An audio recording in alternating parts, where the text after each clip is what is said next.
Broadcasting live from the Business RadioX studios, it's time for Women in Motion. Brought to you by WBEC West. Join forces, succeed together. Now, here's your host.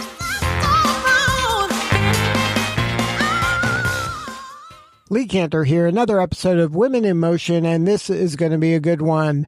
But before we get started, it's important to recognize our sponsor, Webeck West. Without them, we couldn't be sharing these important stories. Today on Women in Motion, we have Jenny Curtis with Education. Welcome. Thank you so much. I'm very excited to be here. Thank you. I am so excited to learn what you're up to. Tell us about Education. How are you serving folks?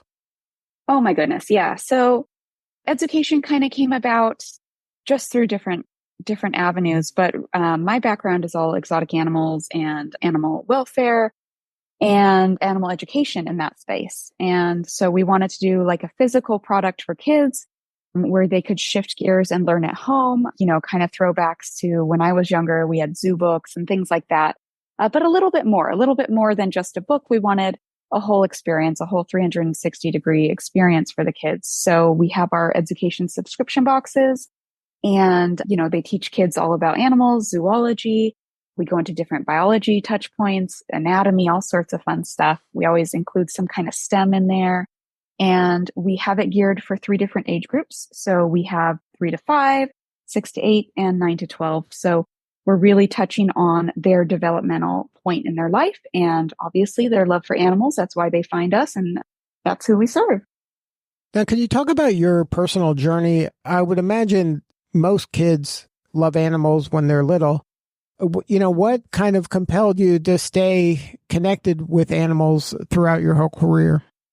Yeah, well, it's not a choice. I'll say that. It's not a choice. I had no control over it. I've just been obsessed since I was little. I mean, I was the one out there with caterpillars and baby birds and anything I could find, and it just continued into my adulthood. I just didn't lose interest in it. As kids go through tons of interests while they're young. That was the one that for me just stuck. And it was evident all through even, middle school, high school. I wanted to be a zookeeper. College, I went for zoology and ended up going to a vocational, animal training and education company or college. And so, it really has been my entire life. I just never grew out of it.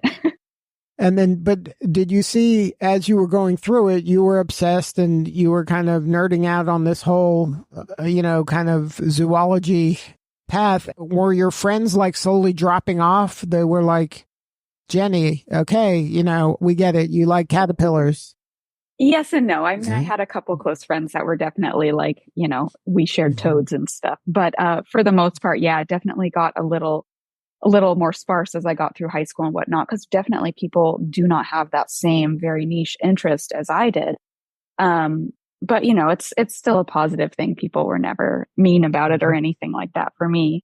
But it definitely was really nice going to college and just seeing another group of people who were as dedicated as I was to this interest and to, preserving these animals, because that was not my day-to-day experience. So finding a group of people and learning that people really do care about this in larger groups outside of myself was huge for me. And that's what I want kids to know. I want them to know that they're not alone in this interest. They can take their love of animals and go into any field. They don't have to go into zoology or conservation or be a zookeeper or a veterinarian. They could be conserving animals, doing IT work. They can be conserving animals doing medical field work, doing public relations. I mean, the possibilities are endless with making an impact in conservation. So when you have the idea of, okay, we're going to make this learning kind of 3-dimensional, right? We want to build a box where there's stuff in it that they can touch and play with and educate them. How did that kind of come about? Were you kind of modeling it after other things you've seen, or was this kind of something that you were thinking about, like kind of from a blank slate? Well, so part of my college vocational training was doing wildlife education, live presentations with animals, teaching kids about animals in person, holding a snake or cockroaches or whatnot. And so after college, I actually started my own rescue and outreach. And we, successfully placed and took in over 250 animals during just 4 years doing this. This was in Florida.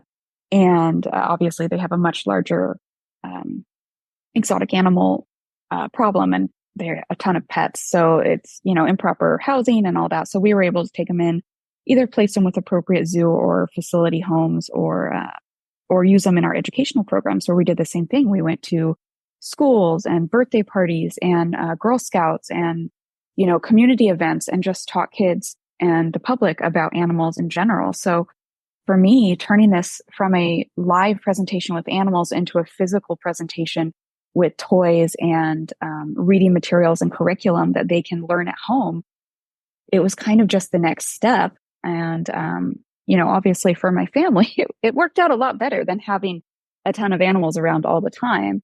At the time we had two small kids, so it was a lot to manage. And that's kind of one of the reasons we switched gears, my husband and I, and kind of closed the live animal portion of it down. There's people who are doing it fantastically, and you can go to zoos and aquariums and see these animals and get that live presentation. But what we didn't see was the at-home learning, and that's where we wanted to connect the dots. And then so walk me through, like, I get the box. What is inside of the box? You mentioned stuffed animals and there's learning. Is there ways for me to kind of explore my environment where I can look for certain things that might be around my geography? So yes and no. So each we do, ours is kind of like animal of the month style. So each month is a brand new endangered animal. And we have, like, our core items are like the stuffed animal, full-size stuffed animal, super snuggly, a great reading buddy for kids who are struggling to learn to read. It really helps make that emotional connection for them. We do have an age-appropriate book based on, again, the ages and their reading levels. We have an activity magazine, kind of, going back to like highlights from a couple decades back, where it's like, fun games and activities. It could be scavenger hunts. It could be crafts. There's always a recipe from either from like the region that the animal is natively lives, or, something kind of fun and featuring the animal.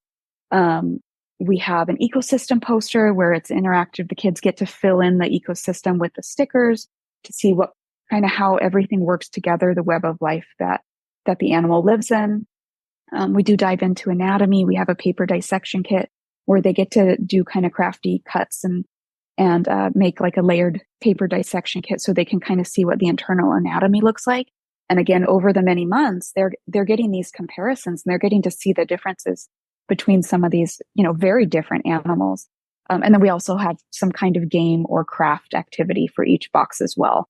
So it's really, fully hands-on. People do the video side of it. We didn't need to redo that. There's so many great videos out there, so many great educational channels and content producers, that for us, we needed the physical in-person products. That was kind of, again, the missing piece. For they can see the animals live at a zoo, they can watch the animals on Netflix, and then now they can read about them, they can cuddle them, and they can, learn more about every other aspect of their life. So then there isn't a component where that there is community building where you're trying to, have, Jenny show me, tune in to this live stream of Jenny doing something with an animal where they all the members. We don't have a live animal component anymore. We'd love to bring that back. Just right now with where we're at, we're still, we call ourselves a startup within a startup. We only started the subscription model a couple years back. And before that, we were mainly stuffed animals and just general animal products. So we're still gearing all of that up. We do have like digital books and things like that, and we'd love to introduce a live animal component again, probably like a zookeeper Q&A type of thing, or just a live animal program in that sense. But we don't have that quite yet. And then so you're physically building these boxes. Like, is that part of the challenge of a business like this, that you have to take all the components, or is that something you've outsourced to another group that is handling kind of the building and the distribution of the boxes? No, we're really small. We do all of it in-house. But I mean, we don't manufacture the products directly, but everything else we do in-house. We source the products. We work with the manufacturers. We have them shipped in. We build the physical boxes, here at our warehouse in Southern California. We ideate the entire curation of the box from start to finish. Everything is completely handmade and, curated again for these different ages and different learning, basically different learning methods for each of the ages. Yeah, I mean, this sounds like a pretty big challenge just from a supply chain standpoint, because all those disparate objects have to get to you at the right time, so you can. That has been such a learning curve. As we've moved from single item orders to, our boxes, they contain 12 to 15 components each, and at 3 different ages, and then we change them out every month. So it is a lot to manage and coordinate. We have delays just like every other small company. And, we just had an entire shipment go missing due to the Microsoft outages. So it's somewhere in the US. We don't know where it is. So all of our boxes this month are going out in plain craft boxes. So we have our challenges for sure. And just, coming into business with a passion compared to coming into business with a business background, there has been the largest learning curve. I'm so grateful that we are still here, still standing and making a positive influence, because it has just been a whirlwind of mistakes and, looking at it again, how can we improve this? Who can we bring on to help us make this better so we don't make this mistake again? It's just been an amazing experience learning how to work with so many different amazing people and, bringing the right people on to help us out. Because I don't come from a business background. I come from a zoology background. Right. That's why when you were telling me that, and then you were listing how many items were in there in my head, I'm like, that is not for the faint of heart there, because that is a lot of disparate things that have their own timeline to arrive in a box that's supposed to go out, the first of the month. Mm-hmm. It's definitely been a challenge. Supply chain has been interesting us ever since COVID. COVID shut things down for a bit, and then it was like so expensive to get, things back on track. And now it's just getting everything on time and hopefully not losing things along the way. And then this business is, there's a cause behind it, right? Like you're donating a lot of the proceeds. We do. We donate 50% of profits back to wildlife conservation. So each month, we either partner with or donate to a wildlife conservation that's related to the animal of the month. So, for instance, this month it was sea otter. We already sold out, so those boxes are completely sold out. And our, paired conservation partner is the Marine Conservation Institute, working to protect sea otter habitat. And what we found is that's, first of all, a great impact we can make in donating financially to them. Right? Every company needs money. Every nonprofit needs money. But not just that, we are sharing their story. We're creating more awareness for them. And what I found when I was working at Moorpark College as a professor teaching the conservation course, that one of the big problems that conservations are having is they are having financial troubles, but there's also a lot of awareness troubles. They're not set up for, public social media and public relations in that way necessarily. So anything we can do to get eyeballs on them is going to help them in the long run. Not to mention that our, shoppers are also like micro donors to them as well. So it's a wonderful win-win. We're helping the conservation out. We're saving animals, and we're teaching kids about empathy in animals, at an early age, and hopefully into their hopeful career desired of working with animals. Now, how do you you mentioned some partners that are obviously conservation partners. Are you also partnering with like schools and elementary schools and folks that are kind of dealing with young children? Yeah, so that's an area that we definitely have opportunity for growth in. Right now, what we've done so far is we've done a lot of charter schools and homeschool organizations, that type of thing.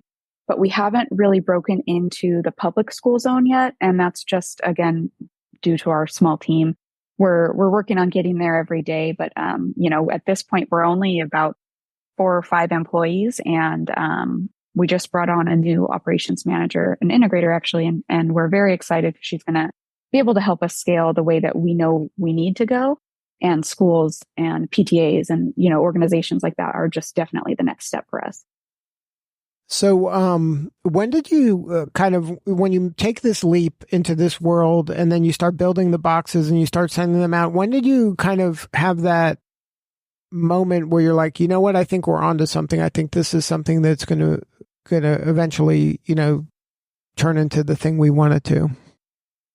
It's funny because it's always been the thing. It was just figuring out how to get it out, how to produce it and get it to the masses. I knew this is what I wanted to do and where I wanted to go with it. It was just logistically a nightmare to try to switch gears we started out selling on like Amazon and then getting some bundle ideas from what people were buying together on Amazon. And then from there, making our own website. And then it was just so many steps to get to where we're at now.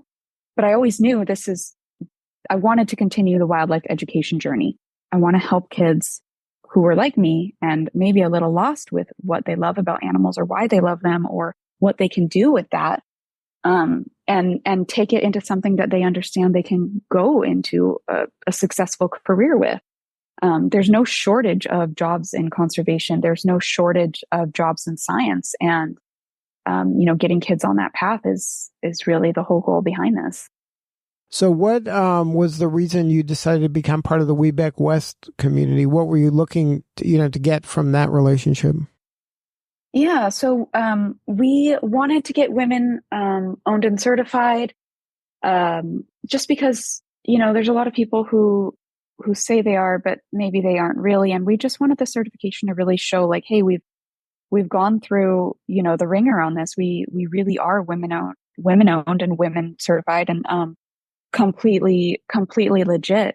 It was important for me, especially as an advocate for conservation, because in the world of wildlife conservation, oftentimes the greatest impact that they can have on protecting a species is working with the local communities and working with the women in those communities to make that impact. So I wanted to be here in solidarity and be like, hey, I'm here working as a woman-owned business, to help create jobs and improve communities for all of these countries that are facing difficulties. And obviously it transfers into the animals having troubles and becoming endangered in one way from habitat loss or even poaching. So to me, being women-owned certified was just really important to kind of have it come full circle and really show that we're here doing what we say we're doing. So what do you need more of? How can we be helping you?